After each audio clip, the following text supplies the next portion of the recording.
नमस्कार दोस्तों। डेट है आज की 25 जुलाई 2020 और स्वागत है आपका करंट अफेयर्स न्यूज़ डिस्कशन में। तो today's topic is open book examination. आइए जानते हैं ओपन बुक एग्जामिनेशन इसके बारे में क्या है।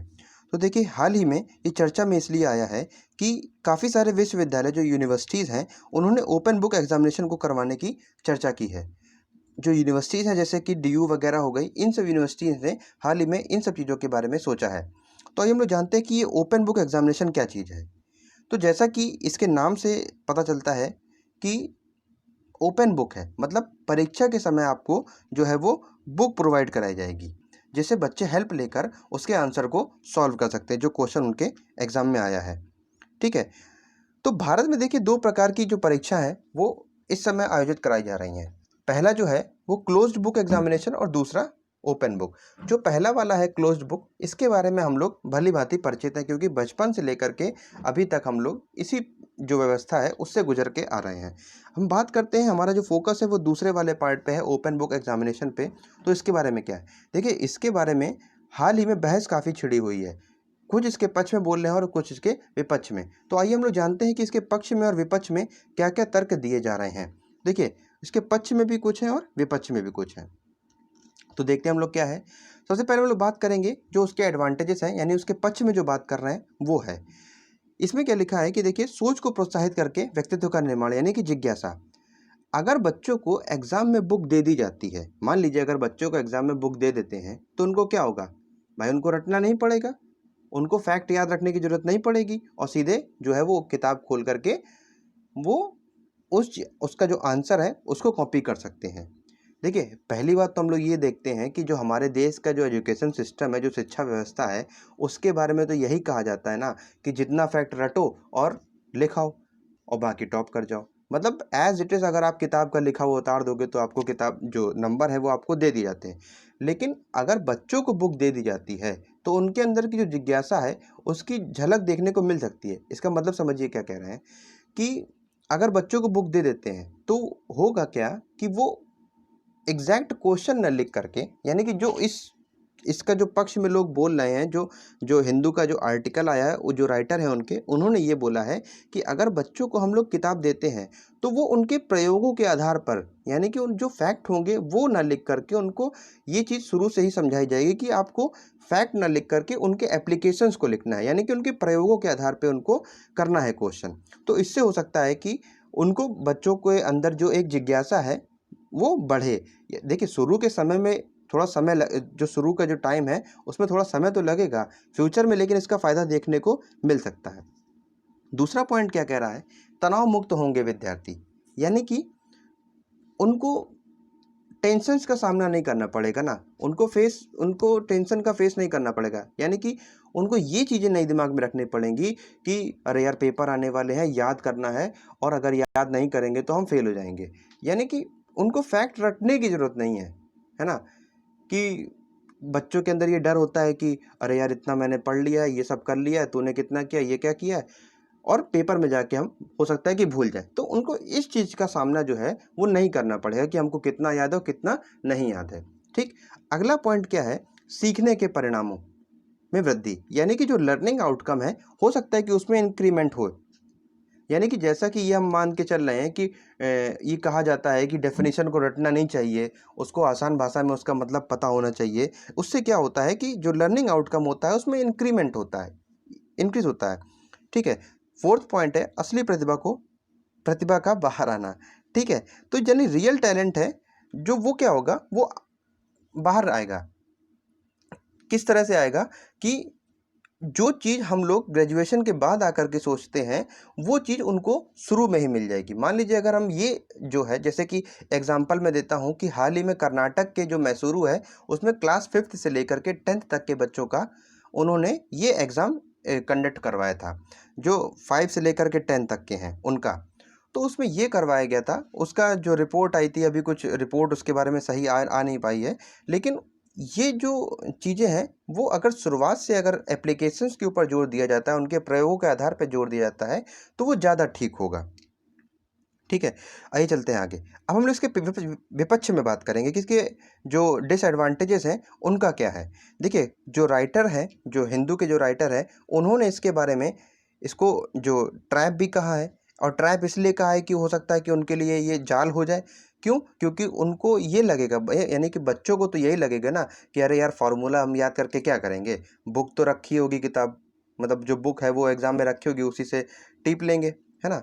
यानी कि हो सकता है कि उनको बाद में जब एग्जाम में बुक मिले, हो सकता है वो दूसरे राइटर की मिले, और हो ये भी हो सकता है कि उनको वो चीज़ ढूंढने में ना पाए, इतना वो लोग जो है वो इनकी प्रैक्टिस छूट जाए। इसलिए जो है हो सकता है कि उनके लिए ये चीज़ एक ट्रैप का काम कर जाए।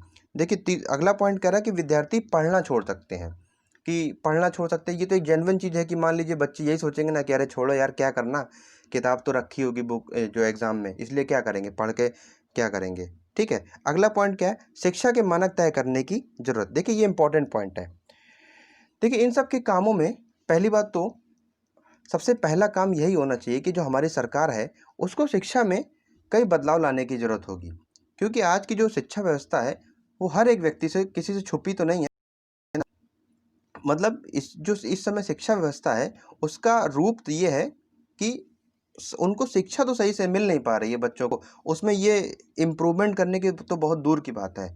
हम उनको प्रॉपर क्लास तो एक दे नहीं पा रहे हैं, उनको हम प्रयोगों के आधार पर, एप्लीकेशंस के आधार पर हम उनसे प्रश्नों के उत्तर मांग रहे हैं, ये तो बहुत दूर की बात है अभी। ठीक है, तो सबसे पहला काम तो यही है कि जो हमने शिक्षा के मानक तय करने की ज़रूरत है, उनको हम पहले सही से लागू करें, तब जा कर के हम इन बड़ी बड़ी चीज़ों के ऊपर सोच पाएँ। आगे देखिए क्या है, प्रश्नों के रूप में बदलाव की ज़रूरत है।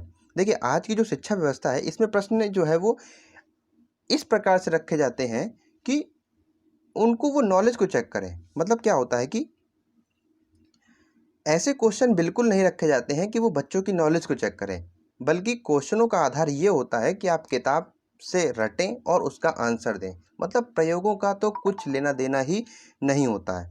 ठीक है, तो ये क्या है कि प्रश्नों में बदलाव की ज़रूरत है। पहले इनमें सुधार किया जाए कि हाँ, किताब के आधार पे आपको क्वेश्चन नहीं लिखना है, आपको अपनी समझ और अपने प्रयोगों के आधार पे इन क्वेश्चनों को सॉल्व करना है। ठीक है, अगर ऐसा रहा तो ये चीज़ ठीक रहेगी। अगला क्या है, विद्यार्थियों को कक्षा के दौरान ना सुनना और ना ध्यान देना। यानी कि इस प्रकार क्या होगा, जब विद्यार्थी को ये पता है कि उनके पास बुक होगी एग्जाम में, तो क्लास में भी वो ध्यान नहीं देंगे, टीचर की बात नहीं सुनेंगे। उससे होगा क्या कि हो सकता है कि उनके व्यवहार में भी कई तरह के परिवर्तन आए। इसलिए ये एक पॉइंट है राइटर का। बिना तैयारी के परीक्षा में जाना।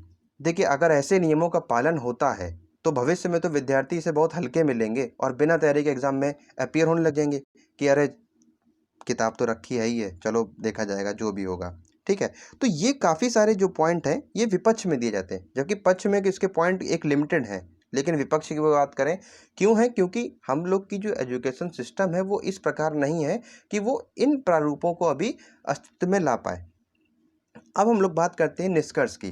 देखिए, निष्कर्ष में हम लोग ये कह सकते हैं कि जो ओपन बुक एग्जामिनेशन है, वो एक हमारी परीक्षा का एक अंग या घटक हो सकता है।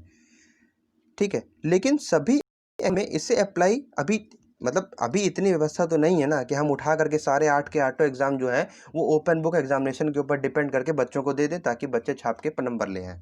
ठीक है क्या कि हम एक काम ये कर सकते हैं कि हमारे पास मान लीजिए कि 5 पेपर हैं, 5 में हम क्या कर दें, 4+1 का सिस्टम कर दें। यानी कि जो 4 पेपर है वो हमारे क्लोज बेस्ड रहेंगे और जो 1 पेपर है वो ओपन बुक एग्जामिनेशन होगा।